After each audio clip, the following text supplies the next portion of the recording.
Bahrain മുതൽ London വരെ ലോകത്തിൻ്റെ വിവിധ ഭാഗങ്ങളിൽ ജീവിച്ച് ഒരാൾ തിരിച്ചു വന്ന് ഇവിടെ ഇപ്പോൾ 5 ഏക്കർ ഭൂമിയിൽ പെരുമ്പാവൂർ കോലഞ്ചേരിയിൽ കാടിന് നടുക്ക് താമസിക്കുകയാണ്. എന്താണ് അദ്ദേഹത്തിന് പ്രചോദനം എന്നുള്ളത് നമുക്ക് 77-ാം വയസ്സിൽ അദ്ദേഹം അത്രയും ഊർജ്ജസ്വലനായിട്ട് നിൽക്കുന്നു. ഈ കഥ കഴിയുന്നത്ര ആളുകളിലേക്ക് എത്തിക്കുക. കാരണം ഇത് ചെയ്യണമെന്ന് ആഗ്രഹമുള്ള ആളുകളുണ്ട്. അദ്ദേഹത്തെ ഒരു മാതൃകയാക്കി എടുക്കാൻ പറ്റുന്നവർ മാതൃകയാക്കി എടുക്കുക. അതുകൊണ്ട് കഴിയുന്നത്ര ആളുകളുമായിട്ട് ഇത് പങ്കുവെക്കുക. നമസ്കാരം. ഇന്ന് നമ്മൾ പരിചയപ്പെടുന്ന ഒരു ബഹുമുഖ പ്രതിഭയാണ്. ബഹുമുഖ പ്രതിഭ എന്ന് പറഞ്ഞാൽ അക്ഷരാർത്ഥത്തിൽ തന്നെ ഒരു ബഹുമുഖ പ്രതിഭയാണ്. അദ്ദേഹം പേര് ശ്രീ രവീന്ദ്രൻ നായർ. അദ്ദേഹം താമസിക്കുന്നത് എറണാകുളത്ത് കോലഞ്ചേരിയിലാണ്. അദ്ദേഹത്തിൻ്റെ കുടുംബ വസ്തുവിലാണ് താമസിക്കുന്നത്. ഏതാണ്ട് 5 ഏക്കർ പ്രദേശം ഒരു കാടായി നിർത്തി അതിനകത്ത് അദ്ദേഹം താമസിക്കുകയാണ്. ഈ കാട്ടിനുള്ളിലൂടെ സഞ്ചരിക്കാൻ അദ്ദേഹം 77-ാം വയസ്സിൽ ഒരു 4 വീൽ ഡ്രൈവ് ജീപ്പ് ഓടിച്ചു നടക്കുന്നു. അദ്ദേഹത്തിൻ്റെ പ്രാഗൽഭ്യമൊന്നുമല്ല. പഠിച്ചത് ബോംബെയിലാണ്, മെക്കാനിക്കൽ എഞ്ചിനീയറിംഗ് ആണ്. ഒരു 10-20 കൊല്ലം കേരളത്തിന് പുറത്തായിരുന്നു, ഇന്ത്യക്ക് പുറത്തായിരുന്നു. അവിടെ നിന്ന് ലോകത്തെ ഒരുപാട് 10-20 രാജ്യങ്ങൾ സന്ദർശിച്ചു. ഇതെല്ലാം കഴിഞ്ഞ് തിരിച്ചെത്തി. അദ്ദേഹത്തിൻ്റെ വിഷയം എഞ്ചിനീയറിംഗ് ആണെങ്കിലും അദ്ദേഹം വളരെ ശ്രദ്ധയോടെ പിന്തുടരുന്നൊരു കാര്യമാണ് പരിസ്ഥിതി സംബന്ധിച്ച കാര്യങ്ങൾ. എന്ന് മാത്രമല്ല, പരിസ്ഥിതി സംബന്ധിച്ച കാര്യങ്ങൾക്കും ഭരണഘടനാപരമായ ചില പ്രശ്നങ്ങൾക്കുമായിട്ട് ഇത്രയധികം തവണ കോടതിയെ സമീപിച്ച മലയാളികൾ കുറവായിരിക്കും. വളരെ സീരിയസ് ആയിട്ട് അദ്ദേഹം ഗ്രീൻ ട്രൈബ്യൂണലിനെയും മറ്റും സമീപിച്ച് കേസുകൾ ഫയൽ ചെയ്യുന്നു, വാദിക്കുന്നു. ഇതെല്ലാം അദ്ദേഹം തന്നെയാണ് വാദിക്കുന്നതും. അതോടൊപ്പം അദ്ദേഹത്തിൻ്റെ ജൈവ കൃഷിയും കാര്യങ്ങളും വേറൊരു വശമുണ്ട്. സംസാരിക്കുമ്പോൾ മലയാള സാഹിത്യം കുഞ്ഞുണ്ണി മുതൽ വൈലോപ്പള്ളി വരെ ഒഴുകി വരുന്നു. അപ്പോൾ 77-ാം വയസ്സിലും വളരെ ആക്റ്റീവായിട്ട് നാട്ടുകാർക്ക് അല്ലെങ്കിൽ നാടിന് വേണ്ടി എന്തെങ്കിലും ചെയ്യാൻ കഴിയുമോ എന്ന് നോക്കുന്ന ഒരാൾ. അപ്പോൾ അദ്ദേഹത്തെ നമുക്കൊന്ന് പരിചയപ്പെടാം. ഞാൻ ഈ കോലഞ്ചേരി വരെ വന്നത് സാറിന് ഈ കാടിനെ കുറിച്ച് കേട്ടിട്ടാണ്. കാരണം ഇവിടെ ഒരു 5 ഏക്കർ സ്ഥലത്ത് ഇത്രയും മരങ്ങളും ആ മരത്തിൽ വളരെ നാച്ചുറലായിട്ട് പക്ഷി കൂട് വെച്ചും ഒക്കെ ആയിട്ട് ഒരു സംവിധാനം ഇങ്ങനെ നിന്ന് പോകുന്നു. സാധാരണ അങ്ങനെ ആരും നിർത്തുകയില്ല. കാരണം വെച്ച് കഴിഞ്ഞാൽ നമ്മുടെ ഇവിടെ ഇപ്പോൾ എന്ത് ചെയ്താലും അതിലെത്ര വരുമാനം കിട്ടും, അല്ലെങ്കിൽ ഇത് ഇൻവെസ്റ്റ് ചെയ്താൽ എന്ത് കിട്ടും, അങ്ങനെയാണ് ആളുകൾ ആലോചിക്കുന്നത്. അപ്പോൾ ഒരു റിട്ടേണും ഇല്ലാതെ നേച്ചറിന് വേണ്ടി ഒരു 5 ഏക്കർ മാറ്റി കിട്ടുക എന്ന് പറയുന്നത് വളരെ ഒരു അപൂർവമായ ഒരു സംഭവമാണ്. ഇങ്ങനെ ഒരു നേച്ചറുമായിട്ട് ഇങ്ങനൊരു ബന്ധം പ്രകൃതിയായിട്ട് ഉണ്ടാകാനുള്ള സാറിൻ്റെ ഒരു പ്രേരണ എന്താണ്? ഞാൻ കൊച്ചുനാളിലെ സർപ്പക്കാവുമായി ബന്ധപ്പെട്ട ഒരു തറവാട്ടിൽ നിന്നുള്ള ആളാണ്. അപ്പോൾ സർപ്പക്കാവ് എന്ന് പറയുന്നത് ഒരു ആവാസ വ്യവസ്ഥയുടെ ആദ്യ ഭാഗമാണ്. അപ്പോൾ there is a legend behind സർപ്പക്കാവ്. ഈ പരശുരാമൻ മഴുവെറിഞ്ഞാണല്ലോ കേരളം ഉണ്ടായെന്നാണ് ഐതിഹ്യം. അപ്പോൾ കേരളം ഉണ്ടായിക്കഴിഞ്ഞപ്പോൾ ഈ ലാൻഡുകളൊക്കെ അന്നത്തെ ആൾക്കാരായ നമ്പൂരിമാർക്ക് അദ്ദേഹം ദാനം ചെയ്തു. അപ്പോൾ ദാനം കിട്ടിയ പശുവിന് പല്ലെണ്ണാൻ പാടില്ലല്ലോ. എന്നിരുന്നാലും അവർ കംപ്ലൈൻറ്റ് പറഞ്ഞു. എന്ത് ചെയ്യാൻ പറ്റും, ഞങ്ങൾക്ക് ഈ പൊതിക്കാത്ത തേങ്ങ പട്ടിക്ക് കിട്ടിയ മാതിരിയല്ലേ, ഒന്നും ചെയ്യാൻ പറ്റും. അപ്പോൾ ഇതിനെ ഫെർട്ടൈലാക്കാൻ എന്താ മാർഗം എന്ന് ശിവനോട് ചോദിച്ചു. ശിവൻ പറഞ്ഞു, വെൽ ഐ കാൺ ഹെൽപ്പ്. അത് എനിക്കൊന്നും നിങ്ങളെ സഹായിക്കാൻ പറ്റില്ല, പക്ഷെ സഹായിക്കാൻ പറ്റിയ ഒരാളുണ്ട്. അദ്ദേഹത്തിൻ്റെ പേരാണ് വാസുകി. നിങ്ങളെ സഹായിക്കാൻ പറ്റും, പക്ഷേ ഒരു പ്രീ കണ്ടീഷൻ എന്ന് വെച്ചാൽ നിങ്ങളുടെ ലാൻഡ് പ്രോപ്പർട്ടിയിൽ കുറച്ച് keep it as virgin forest, especially for Nagas and also growing trees, shrubs. പാമ്പുകൾക്കായിട്ടൊരു കാവ് ഒരു ഭാഗം മാറ്റി വെക്കണം. വളരെ ചെറിയ ഭാഗം മതി. അപ്പോൾ അത് സമ്മതിച്ചു. അതാണ് വാസുകി പാമ്പാണല്ലോ അല്ലേ? വാസുകിയുടെ ഇതനുസരിച്ച് ഈ aristocratic family, Hindu families, they use to set up. അപ്പോൾ അത് ഒരു റിലീജിയസ് അംശം കൊടുത്തുകൊണ്ട് അതിന് സ്ഥായിയായ ഒരു നിലനിൽപ്പുണ്ടായി. അതാണ് അതിൻ്റെ കാര്യം. ഞങ്ങൾ അങ്ങ് ചോദിച്ച ചോദ്യത്തിന് ഒരു ജൈവ വൈവിധ്യ സംഗതി നമ്മൾ മെയിൻറ്റെയിൻ ചെയ്യുന്നതോടുകൂടി അതിൻ്റെ ബെനിഫിറ്റ് അതിൻ്റെ ഓണർമാർക്കല്ല, ലോകത്തിലെ എല്ലാ മനുഷ്യർക്കും അതിൻ്റെ ബെനിഫിറ്റ് കിട്ടുകയാണ്. അപ്പോൾ ഇത് ക്യാഷ് ഉണ്ടാക്കുന്ന ക്രോപ്പിന് പകരം കാർബൺ കണ്ടൻറ്റ്, അതുപോലെ തന്നെ ആഗോളതാപനം, അല്ലെങ്കിൽ ഐസ്ബർഗ് ഫോർമുലേറ്റ് ചെയ്യുന്നു. അപ്പോൾ കാർബൺ ഫുട് പ്രിൻറ്റിങ്, അല്ലെങ്കിൽ ഓസോൺ പാളികൾ വിള്ളൽ, ഇതിനെല്ലാം ഒരേ ഒരു നോൺ മരുന്നെന്ന് പറഞ്ഞ് grow trees and reinstate the lost glory of സർപ്പക്കാവുകൾ. അപ്പോൾ കേരളത്തിൽ വളരെയധികം സർപ്പക്കാവുകൾ ഉണ്ടായിരുന്നു. ഇപ്പോൾ അതെല്ലാം വികസനത്തിൻ്റെ പേര് പറഞ്ഞ് ഇല്ലാതാക്കി. ആൻഡ്രോപോജനിക് എന്ന് മലയാളത്തിൽ പറയും. എല്ലാം മനുഷ്യർക്ക് വേണ്ടി മാത്രമാണെന്നൊരു ചിന്ത ബ്രിട്ടീഷ് സംസ്കാരത്തിൻ്റെ ഭാഗമായിട്ട് നമ്മളിൽ കടന്നുകൂടി.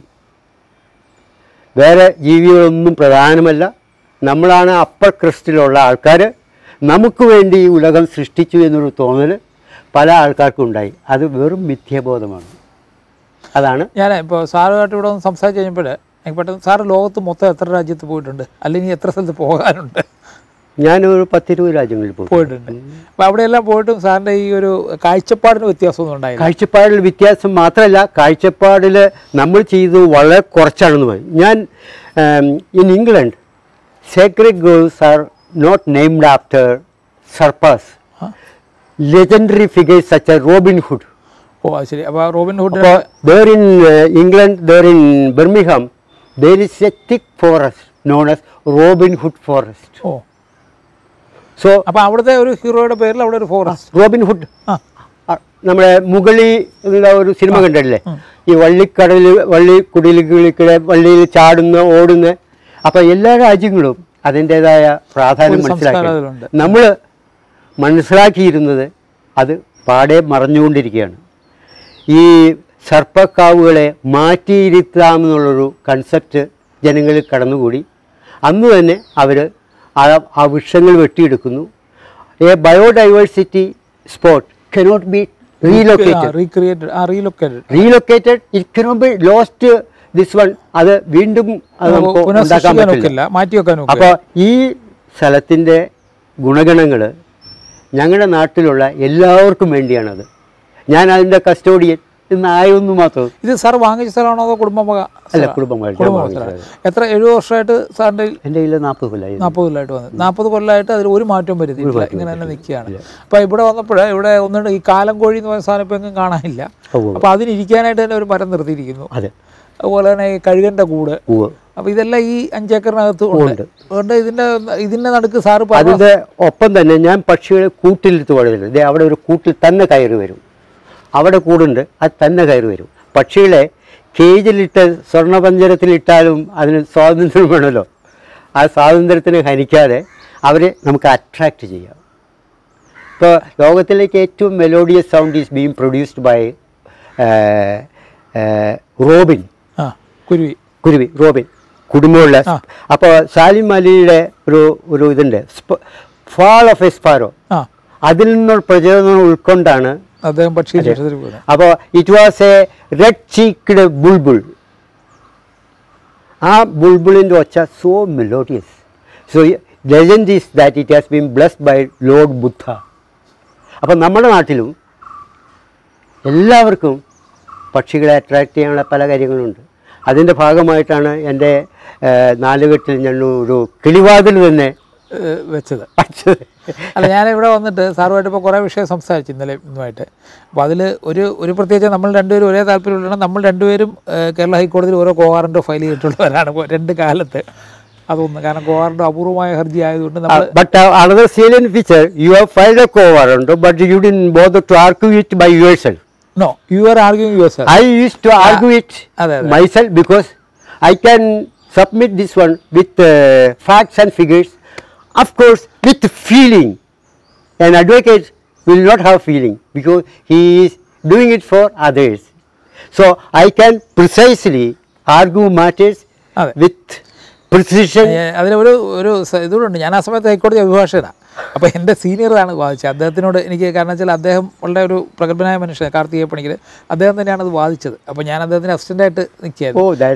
പക്ഷേ ഞാൻ പറഞ്ഞതെന്ന് വെച്ചാൽ ഒരു നിയമ ബാക്ക്ഗ്രൗണ്ട് ഇല്ലാതെ ഇപ്പോൾ കോൺസ്റ്റിറ്റ്യൂഷനെ കുറിച്ച് നമ്മൾ ഇന്നലെ സംസാരിച്ച കാര്യങ്ങൾ മുഴുവൻ സാർ വളരെ അപ്ഡേറ്റഡ് ആണ്. അതിപ്പോൾ ഇതിൻ്റെ ഒരു അതെന്താ വെച്ചാൽ I am from a different discipline and I am equipped to face any eventuality in life. അതെ, ഇതിലൊരു സ്മൈലിംഗ് ഫേസ്. അതെ അതെ, ഇതിലൊരു പ്രത്യേകത ഉണ്ടത്. സാറ് എഞ്ചിനീയറിംഗ് ആണ് പഠിച്ചത്, നിയമം സ്വന്തം എനിക്ക് പഠിച്ചു. ഈ ഗ്രീൻ ട്രൈബ്യൂണലിൽ അല്ലെങ്കിൽ ഈ പ്രകൃതി a panchayat secretary has been slapped with a fine of 25,000 rupees. There was no precedent because he had hired the service of some miscreant and damaged certain creepers of 600-year-old creepers. So the Supreme Court judge who was presiding the dictatorship. Green Tribunal. He was slapped with a 25,000 rupees first time in Kerala. It has been reported by. അപ്പോൾ ഞാൻ ഈ ഇങ്ങനെ ഒത്തിരി സാധനങ്ങൾ നിൽക്കുന്നതിനിടയ്ക്ക് അതിനോടൊപ്പം തന്നെ അതുപോലെ തന്നെ ലോകത്ത് കുറേ ഭാഗത്ത് താമസിക്കുകയും ചെയ്തിരിക്കുന്നു. ഇപ്പോൾ തിരിച്ചു വന്നപ്പോൾ ഇവിടെ സാറിനുള്ള ഫെസിലിറ്റീസ് ആ തരത്തിൽ നോക്കുകയാണെങ്കിൽ വളരെ കുറവാണ്. ഇപ്പോൾ ഈ എല്ലാ സിറ്റികളിലും താമസിച്ച ഒരാൾ ഇവിടെ വന്നു കഴിയുമ്പോഴത്തേക്ക് അതെ. ഇപ്പോൾ എൻ്റെ ഓർമ്മയിൽ വരുന്നത് വൈലോപ്പിള്ളിയുടെ ഒരു കവിതയാണ്. അതെന്താ വെച്ചാൽ, ഏത് ദൂസര സങ്കല്പത്തിൽ വളർന്നാലും ഏത് യന്ത്രവൽകൃത നാട്ടിൽ പുലർന്നാലും മനസ്സിലുണ്ടാകട്ടെ ഇത്തിരി നന്മയും മണവും ഇത്തിരി കൊന്നപ്പൂവും എന്ന് പറഞ്ഞ കവിതയുണ്ട്. അപ്പോൾ നമ്മൾ എവിടെ പോയാലും നമ്മൾ മലയാളികളല്ലേ. അല്ല, അത് അപ്പോൾ പെറ്റമ്മയും പിറന്ന നാടിനെയും മറന്ന് ഒരു പ്രോഗ്രസ്സും ഉണ്ടാവില്ല. അപ്പോൾ എവിടെ ചെന്നാലും ലോകത്തിൻ്റെ ഏത് കോണിൽ പോയാലും നമ്മുടെ കൊച്ചുനാളിൽ കണ്ടിട്ടുള്ള പാടശേഖരങ്ങളെ വരമ്പുകളിലും കൊന്നപ്പൂക്കളുള്ള നാട്ടിലേക്കും ഒക്കെ നമ്മുടെ ചിന്ത ഓടിയെത്താറുണ്ടല്ലോ. അതിൽ യാതൊരു അത്ഭുതവുമില്ല. ഇപ്പോൾ ഇവിടെ ഇപ്പോൾ ഞാൻ ഇതിപ്പോൾ മാർച്ച് കഴിഞ്ഞു, ഏപ്രിലായി. ശരിക്കും ഞാൻ വെള്ളത്തിന് നല്ല ഷോർട്ടേജ് ഉള്ള സ്ഥലം. നമ്മളിരിക്കുന്ന സ്ഥലം തന്നെ ഒരു 10-30 അടി പൊക്കത്തിലിരിക്കുകയാണ്. എന്നിട്ടും ഇവിടെ പച്ചപ്പിന് വലിയ കുറവ് വരുന്നില്ല. അതുപോലെ ചെതൽ ധാരാളമായിട്ട് കാണുന്നുണ്ട്. ഈ ചെതലാക്കി നമ്മുടെ ഈ നിത്യഹരിത വനങ്ങളുടെ ഒരു പ്രധാന ഘടകമാണ്. അപ്പോൾ ഇവിടുത്തെ ഇതിൻ്റെ ഒരു നിലനിർത്തൽ അല്ലെങ്കിൽ ഇതിൻ്റെ ഒരു മെയിൻ്റനൻസ് വളരെ ഭംഗിയായിട്ട് സാർ കൊണ്ടുപോകുന്നുണ്ട്. ഇപ്പോൾ ഇവിടെ ചെയ്യുന്ന കാര്യങ്ങളെന്ന് പറയും, ഈ കാടിനെ ഇങ്ങനെ നിർത്താനായിട്ട്. ഈ ചെതൽ എന്നാണ് പറഞ്ഞല്ലോ, ലോകത്തിലേക്ക് ഏറ്റവും വലിയ റീസൈക്ലിംഗ് ഏജൻറ്റ് ചെതലാണ്. അപ്പോൾ you cannot think of a day without this termite. അപ്പോൾ ഇത് അതോടൊപ്പം തന്നെ ചെതലിനെ കൊല്ലാൻ മരുന്നുണ്ടാക്കി മാത്രം നിൽക്കുന്ന കോടിക്കണക്കിനുള്ള ഉണ്ട്. I will never use weedicide. I will never use. അത് എല്ലാ സൂക്ഷ്മാണുക്കളെയും മൈക്രോബ്സിനെയും കൊന്നുകളയും. അപ്പോൾ അത് മണ്ണല്ലാതായി പോകും. I will never use it. അപ്പോൾ ഞാൻ ചില ആൾക്കാരോട് പറഞ്ഞാൽ അവരത് കേൾക്കില്ല. ഇപ്പോൾ ഈ അമരകോശം ചാണക്യ നിർമ്മിതമാണല്ലോ, അത് എരുമയുടെ ചെവിയിൽ പറഞ്ഞാൽ എങ്ങനെ ഉണ്ടാവും? എരുമ എല്ലാം ഗ്രാസ്പ് ചെയ്തു എന്നേ പറയുള്ളൂ. അപ്പോൾ അത് എൻ്റെ രീതിയിൽ ഞാൻ പറഞ്ഞ് മനസ്സിലാക്കാൻ ശ്രമിക്കാറുണ്ട്. പക്ഷേ പൊതുജനം അത് ഉൾക്കൊള്ളാൻ. അല്ല, നമ്മളിവിടെ ഈ കാട് ഇങ്ങനെ നിർത്താനായിട്ട് ചെയ്യുന്ന കാര്യങ്ങൾ എന്തൊക്കെയാണെന്ന് പറയാം. കാടിന് എപ്പോഴും സ്വന്തമായ ഒരു ആവാസ വ്യവസ്ഥയുണ്ട്. അപ്പോൾ അടിക്കാടുകൾ സൺറൈസിൻ്റെ ആ അൾട്രാ വയലറ്റ് റേ പതിച്ച് അതിന് വേഗം വെള്ളത്തെ അത് ആവിയാക്കി കളയില്ല. അപ്പോൾ അടിക്കാടുകൾ എ റിസർവയർ ഓഫ് റെയിൻ.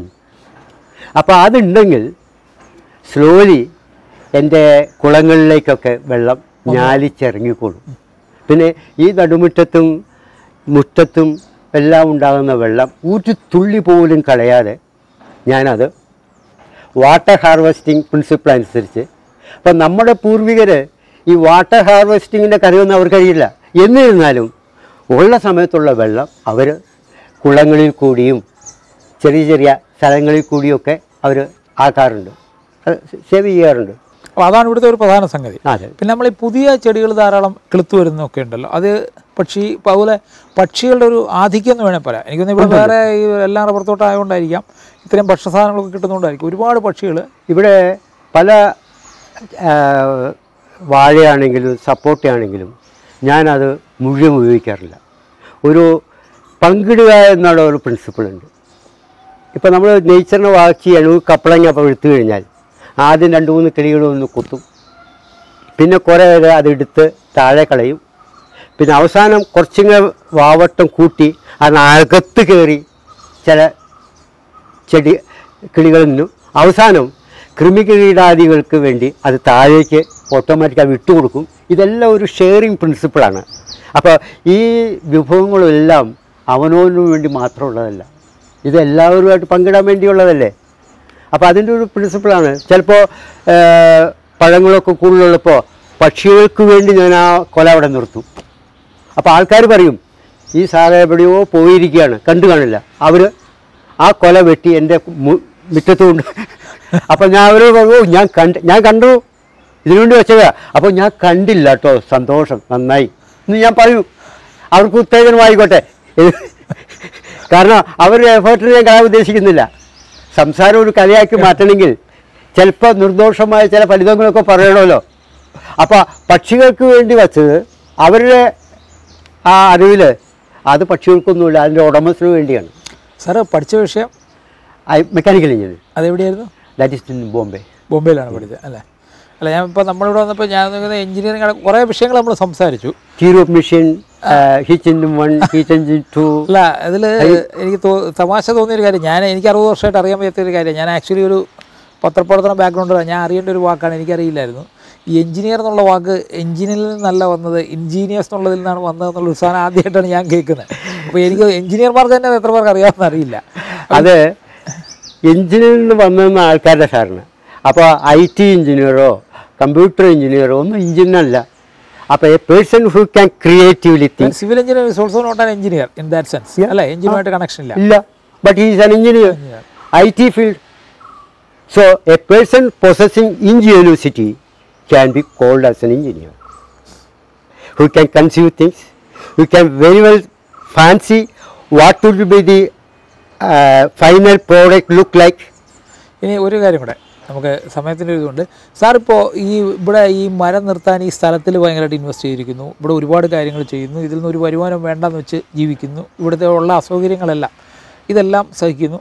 ആകെ എനിക്ക് തോന്നുന്നു ഇതിൽ കിട്ടാവുന്ന ഒരു സന്തോഷം എന്ന് വെച്ചാൽ ഇവിടെ ഒരിക്കലും വെള്ളത്തിന് ക്ഷാമം ഉണ്ടാകുന്നില്ല, എപ്പോഴും പക്ഷികളുണ്ട്, നല്ല അന്തരീക്ഷമുണ്ട്, നല്ല വായുണ്ട്, ഇതൊക്കെ നല്ല കാര്യമാണ്. ഇതല്ലാതെ സാറിൻ്റെ മറ്റ് പ്രവർത്തനങ്ങൾ ഇപ്പോൾ എനിക്ക് മനസ്സിലായിടത്തോളം ഈ പ്രകൃതി സംരക്ഷിക്കാൻ വേണ്ടി ഇത്രയധികം കേസുകൾ നടത്തിയ ഒരാൾ വേറെ കാണുകയില്ല. പ്രകൃതി സംരക്ഷിക്കാതെ നമുക്ക് നിലനിൽപ്പില്ല. ആഗോളതാപനം ഞാൻ പറഞ്ഞു കഴിഞ്ഞു. ഐസ്ബർഗ് ഒഴിവ് വന്ന് ഷിപ്പിനെ ബ്രേക്ക് ചെയ്യുന്ന കാര്യം പറഞ്ഞു. അവലാഞ്ച് മണ്ണ് മലകൾ ഉരുകി ഇപ്പോൾ നമ്മുടെ നോർത്ത് ഈസ്റ്റേൺ സ്റ്റേറ്റിലൊക്കെ പല കാര്യങ്ങളും ആയിക്കഴിഞ്ഞു. Even the mutt founded by Adishankara was damaged. ഇതെല്ലാം ഇനി ഫ്ലഡുകളും കാര്യങ്ങളും ബ്രഹ്മപുത്ര വഴി നമുക്ക് വരാൻ പോകുന്നു. ഇതിനെല്ലാം ഒരു പ്രതിവിധി മരങ്ങളെ വളർത്തുക, ആ വളർന്ന് വരുന്നത് കണ്ട് ആസ്വദിക്കുക. ഇതൊക്കെ സംരക്ഷിക്കാൻ വേണ്ടിയാണ് നക്ഷത്രവനങ്ങളും കാര്യങ്ങളും അന്നത്തെ ആൾക്കാർ അത് വിഭാവനം ചെയ്തത്. എന്നിരുന്ന് ആ വിഭാവനത്തിൽ കൂടിയെങ്കിലും മരങ്ങളെ സംരക്ഷിക്കാൻ പറ്റും. ഇതാണ് അതിൻ്റെ ഒരു ചിന്ത എൻ്റെ മനസ്സിൽ വന്നത്. ഇപ്പോൾ നക്ഷത്ര വൃക്ഷങ്ങളും അതും ഇതും എല്ലാം പല സ്ഥലത്തും കിട്ടാനുണ്ട്, നമുക്ക് വാങ്ങാൻ പറ്റും. ഇല്ലാതെ തന്നെ പല exotic endangered species in the red book is available in nursery. ഇതെല്ലാം നമുക്ക് ഇതുമായിട്ട് ബന്ധപ്പെട്ട്. ഞാൻ ആദ്യം സാറിനെ വിളിച്ചപ്പോൾ സാറ് പറഞ്ഞൊരു കാര്യം എന്ന് വെച്ചാൽ ഫോൺ നമ്പറൊക്കെ എടുത്തോളൂ, പക്ഷേ ഉള്ളിയുടെ വില കൂടിയെന്ന് പറയാനായിട്ട് വിളിക്കരുത്. എൻ്റെ സമയം ഞാൻ വളരെ ശ്രദ്ധിച്ച് ചിലവാക്കുന്ന ഒരാളാണ്. അത് ഒരു ഹ്യൂമർ എലിമെന്റ് അതുണ്ട്. പക്ഷേ എങ്കിലും ഞാൻ കാണുന്ന ഒരു കാര്യം എന്ന് വെച്ചാൽ ഒരാൾ എഞ്ചിനീയറിംഗ് പഠിച്ച ഒരാൾ പ്രകൃതിക്ക് വേണ്ടി ഇത്രയും സമയം ചിലവാക്കുകയും ചെയ്യുന്നു. അതുകൂടാതെ ഈ കോൺസ്റ്റിറ്റ്യൂഷൻ ഭരണഘടന പഠിച്ചിട്ട് കേസ് തന്നെത്താനെ വാദിച്ച് പ്രകൃതിയെ സംരക്ഷിക്കാനൂടെ ഇറങ്ങുന്നത് വളരെ അപൂർവമായിട്ടുള്ളൊരു കാര്യമാണ്. അത് ഭരണഘടനയിൽ ഈ പ്രകൃതിയെ സംരക്ഷിക്കുക എന്നുള്ളത് ഓരോ പൗരൻ്റെയും പ്രാഥമിക കർമ്മമാണ്. അതിൽ വിട്ടുവീഴ്ച പാടില്ല. അപ്പോൾ പ്രകൃതിയെ അറിയുക, പ്രകൃതിയിൽ നിന്ന് പാഠങ്ങൾ ഉൾക്കൊള്ളുക. എല്ലാ കലാകാരന്മാരും എല്ലാം അവരുടെ ഐഡിയാസ് എല്ലാം പ്രകൃതിയിൽ നിന്ന് കിട്ടുന്നതാണ്. പ്രകൃതിയിലെ വിഭവങ്ങൾ കൊണ്ടാണ് നമ്മൾ ജീവിക്കുന്നത്. എല്ലാം ലിമിറ്റഡ് റിസോഴ്സസ്. ഈ mines, mineral, mankind and money, 4 M's. അപ്പോൾ ഇതെല്ലാം പ്രകൃതിയിൽ നിന്ന് ഉരുത്തിരിയുന്ന ധാതുക്കളിൽ നിന്നാണ് നമ്മളെല്ലാ കാര്യങ്ങളും ഉണ്ടാക്കുന്നത്. അപ്പോൾ അതിനെ വേണ്ട വിധത്തിൽ ചൂഷണം ചെയ്യുക. നമ്മുടെ രാഷ്ട്രപിതാവ് പറഞ്ഞിട്ടുണ്ട്, this nature has given you everything to satisfy your needs but not your greed. അത് വളരെ അന്വർത്ഥമായൊരു കാര്യങ്ങളാണ്. നമുക്ക് ആവശ്യമുള്ള എല്ലാ കാര്യങ്ങളും തന്നിട്ടുണ്ടല്ലോ. അത് നമ്മുടെ തലമുറയ്ക്കും അടുത്ത തലമുറയ്ക്കും അടുത്ത തലമുറയ്ക്കും വേണ്ടി കരുതി വെക്കേണ്ട ആവശ്യമില്ല. They are not born with stomach alone. They are having a brain as well. Creatively they can think, they can earn, their earning power will increase, provided if they study the nature closely and they themselves ഈ പ്രകൃതിയുടെ ഭാഗമാകാൻ പറ്റിയെങ്കിൽ അവർക്ക് വേണ്ട എല്ലാ ഊർജങ്ങളും ഇതിൽ നിന്ന് ഉൾക്കൊള്ളാൻ പറ്റും.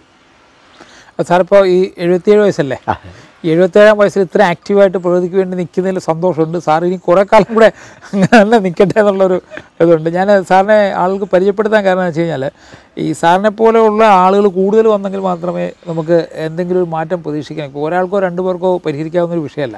അപ്പോൾ സാറ് കുറച്ച് സമയം ഞങ്ങൾക്ക് തന്നതിൽ വളരെ സന്തോഷമുണ്ട്. അങ്ങ് പറഞ്ഞത് വളരെ ശരിയാണ്. ഇപ്പോൾ ഈ ഞാൻ ഉദ്ദേശിക്കുന്ന സേക്രഡ് ഗ്രോ ആക്കിക്കഴിഞ്ഞാൽ പ്രൈമറി സ്കൂൾ ചിൽഡ്രനെ അവരുടെ ടീച്ചർമാർ സഹിതം ഇങ്ങോട്ട് ആകർഷിച്ച് അവരോട് ഒരു കണക്കെടുക്കാൻ പറയും.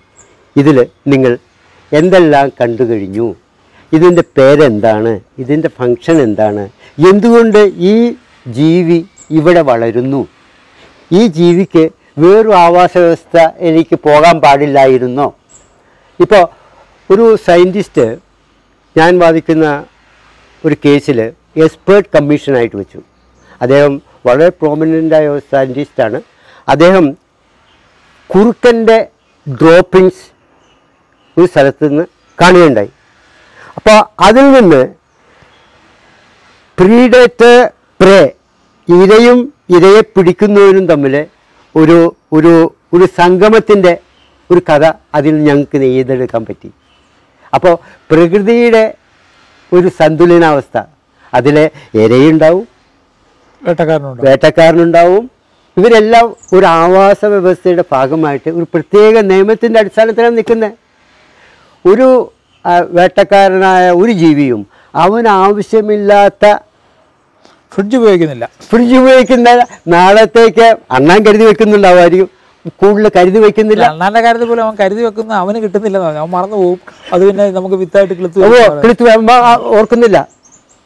അപ്പോൾ ഇതിൽ നിന്നെല്ലാം നമ്മൾ ഉൾക്കൊണ്ട ഭാഗം പ്രകൃതിയെ അറിയുക. സുഗതകുമാരി ടീച്ചർ കവിതയൊക്കെ അങ്ങ് കേട്ടു കാണുമല്ലോ, ഒരു മരം നടുക. അപ്പോൾ ഈ കൺസെപ്റ്റ് 1-ാം ക്ലാസ്സിൽ അല്ലെങ്കിൽ പ്രീ നഴ്സറി സ്കൂളിൽ തൊട്ട് നമ്മൾ കൊടുക്കുകയാണെങ്കിൽ ഒരു 10, 20, 25 കൊല്ലം കൊണ്ട് നമുക്ക് കേരളത്തെ ഗോഡ്സ് ഓൺ കൺട്രി ആക്കാം. Now it has been termed as a devil's own workshop. It is not God's own country. ആവാസ വ്യവസ്ഥയെല്ലാം തകിടം മറിഞ്ഞുകൊണ്ടിരിക്കുന്നു. മൺമാന്ത്ര യന്ത്രങ്ങൾ കൊണ്ട് എല്ലാം തലകുത്തി മറിയുന്നു. വേമ്പനാട്ടുകായലെല്ലാം ആവുന്നു. റാംസാർ പ്രോജക്റ്റ് ആസിനോ എല്ലാം നമുക്ക് ഒത്തിരി ഫണ്ട് കിട്ടുന്നുണ്ട്. പക്ഷേ വേമ്പനാട്ടുകായലിൻ്റെ അടിത്തട്ടിൽ മുഴുവൻ പ്ലാസ്റ്റിക്കും കാര്യങ്ങളും. നമ്മുടെ കരിമീൻ പേൾ സ്പോട്ട് ഈസ് മാത്രമല്ല, കുമരകത്ത് ആക്ച്വലി കുമരകത്ത് ഒരു വില്ലോറിറ്റ എന്ന് പറഞ്ഞൊരു സ്പീഷീസ് ഒരു കക്ക ഉണ്ടായിരുന്നു. അതാണ് ലോകത്തിലെ ഏറ്റവും നല്ല കക്ക. ആക്ച്വലി ഈ സിമെന്റ് ഫാക്ടറി അവിടെ സ്ഥാപിക്കാനുള്ള കാരണം അതായിരുന്നു, നാട്ടകം. ഇപ്പോൾ ഈ വില്ലോറിറ്റ ഇപ്പോൾ ഇല്ല, അവിടെ ഈ സാധനം ഇല്ല എന്നാണ് പറയുന്നത്. അപ്പം ഇനിയിപ്പോൾ സയൻറ്റിസ്റ്റുകൾക്ക് അതിനെ കൂടുതൽ അറിയുള്ളൂ. അതെന്തായാലും അതിന് ഭയങ്കര കുറവ് വന്നിട്ടുണ്ട് ആ സാധനത്തിന്. കാരണം ട്രെഡ് ചെയ്ത് കഴിഞ്ഞിട്ട് ആ വേസ്റ്റ് മണ്ണിലേക്ക് തിരിച്ച് കായലിലേക്ക് ഇടുമ്പോൾ ഇതങ്ങ് മൂടിപ്പോവുകയാണ്. ഇപ്പോൾ ഫ്രോക്ക് മൗത്ത് വളരെ കുറവല്ലേ ഉള്ളൂ. പണ്ടൊക്കെ ഒരു മരം കൊത്തിയൊക്കെ കാണാൻ വേണ്ടതുണ്ടായിരുന്നു. എനിക്ക് മരം കൊത്തികൾ വേണ്ടതുണ്ട് കേട്ടോ. ഞാനിപ്പോൾ പാലക്കാട് പോയപ്പോൾ ഒരു മഞ്ഞക്കിളിയെ കണ്ടു. എത്രയോ വർഷം കൂടി, 40 വർഷം കൂടി. കാരണം എനിക്ക് സ്വന്തമായി ഗോൾഡൻ ഓറിയൽ ഉണ്ടായിരുന്നു. ഇപ്പൊ ഞാൻ ട്രിവാൻഡ്രത്ത് കാണുന്നേ ഇല്ല ആ പക്ഷി അവിടെ കാണുന്നില്ല. മഞ്ഞപ്പക്ഷി, മഞ്ഞക്കിളിയെ രണ്ട് ടൈപ്പ്, കണ്ണിന്റെ അവിടെ കറുപ്പുള്ളതും അല്ലാത്തതും. അതിന് ഗോൾഡൻ ഓറിയോൾ എന്നാണ് ഞങ്ങൾ പറയുന്നത്. അതൊന്നും കാണുന്നില്ല. അപ്പോൾ എന്തായാലും സാർ ഈ ഒരു വലിയ ഒരു കോൺട്രിബ്യൂഷനാണ് സാറ് ചെയ്യുന്നത്. സാറിൻ്റെ കാണുന്നത് ആളുകൾക്ക് കൂടുതൽ പേർക്ക് ഇത് ചെയ്യാനുള്ള ഒരു പ്രചോദനമാകുമെന്നുള്ള ഒരു പ്രതീക്ഷയോടെ. നിയമപരമായ കാര്യങ്ങൾ മാത്രമേ ഞാൻ ചെയ്യുന്നുള്ളൂ. കാരണം ഇത് സംരക്ഷിക്കപ്പെടേണ്ടതാണ്. നമ്മുടെ പൂർവികര് നമുക്ക് ഉപയോഗിക്കാൻ വേണ്ടി തന്നിരിക്കുന്നതാണ്. അതിനെ അതേ രീതിയിലെങ്കിലും നമ്മുടെ അടുത്ത തലമുറയ്ക്ക് കൈമാറണമല്ലോ. അത് മാത്രമേ എനിക്ക് ഇതുള്ളൂ. ശ്രീ രവീന്ദ്രൻ നായരെ പരിചയപ്പെട്ടല്ലോ. അദ്ദേഹത്തിൻ്റെ മകൻ FRCS ഡോക്ടറാണ്. അദ്ദേഹത്തിന് വേറെ പ്രത്യേകിച്ച് ഇവിടെ നിൽക്കേണ്ട ആവശ്യങ്ങൾ പോലും ഇല്ല. പക്ഷേ ഈ കാട് ഇങ്ങനെ തന്നെയാക്കി ഇതിനുള്ളിലുള്ള മൂങ്ങയും കഴുകിനെയും ഒക്കെ ആ കാവൽ ആയിട്ട് അദ്ദേഹം ഇവിടെ ഇരിക്കുകയാണ്. ഈ 77-ാം വയസ്സിലും വളരെ ആക്റ്റീവാണ്. അദ്ദേഹം ശരിക്കും നമുക്കൊരു മാതൃകയാണ്. കാരണം എങ്ങനെ നമ്മൾ പരിസ്ഥിതിയെ സ്നേഹിക്കണം, അതിനുവേണ്ടി ചെയ്യാവുന്ന എല്ലാ കാര്യങ്ങളും ചെയ്യണം. പ്രായമായി എന്നുള്ള പേരിൽ നിങ്ങൾ പ്രവർത്തനങ്ങൾ നിർത്തരുത്. ഇതെല്ലാം നമുക്ക് ഒറ്റ ഉദാഹരണത്തിലൂടെ കാണിക്കാൻ പറ്റുമെങ്കിൽ അത് ശ്രീ രവീന്ദ്രൻ നായരാണ്. ദേവിച്ചേട്ടനെ പരിചയപ്പെടാൻ കഴിഞ്ഞാൽ എനിക്ക് സന്തോഷമുണ്ട്. നിങ്ങളെ പരിചയപ്പെടുത്താൻ കഴിഞ്ഞാൽ അതിലും സന്തോഷമുണ്ട്.